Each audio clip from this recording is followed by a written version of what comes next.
Mr. Kinzinger for 5 minutes. Well, thank you, Mr. Chairman, and thank you all for being here today and your continued service to the country.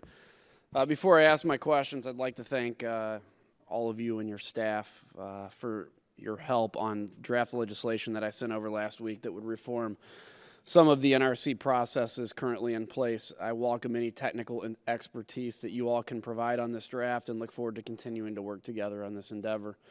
Mr. Chairman, last September, I asked you about the current status of efforts to update an outdated management directive, last revised in 1989, that guides the budget development process.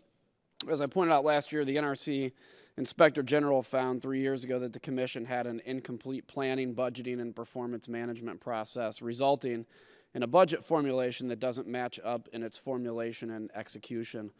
7 months ago, you expressed optimism that this directive would be in place to develop your FY17 budget. What's the current status of this directive? The Commission has approved the set of management directives that would encompass this issue.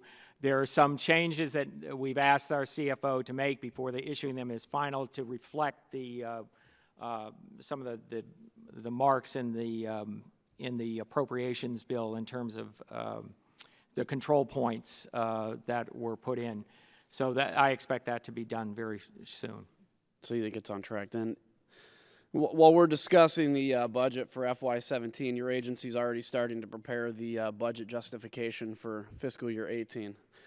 Do I have your assurance that the new management direction will be approved and fully in place? Do you expect by the FY18 development process? It should be, yes. Okay. And then you also raised the issue of re-examining current legal restrictions for foreign ownership control of nuclear facilities in September. We live in a competitive global marketplace, and we're seeing many leaders in nuclear technology and operations take their business elsewhere. This is I have folks that produce part of reactors in my district. I have 4 nuclear plants myself and 5 repositories for spent fuel. Do you think policymakers should reconsider how this current restriction is structured? Well, as I said last September, I think it's something worth taking a look at. It basically applies to the foreign ownership control and domination provision applies to reactors or utilization facilities and production facilities. So primarily think about commercial reactors in that sense. We still have ability to protect national security through other provisions of the Act. So I think it's something that is worth taking a look at. And what are some of the considerations that you think should be examined as part of that? You kind of touched on a little bit, but... Yeah, well, I think one important thing is to the extent that, which we do have a important responsibility in terms of security and national security as well as the physical security facilities. I think that's an important issue there.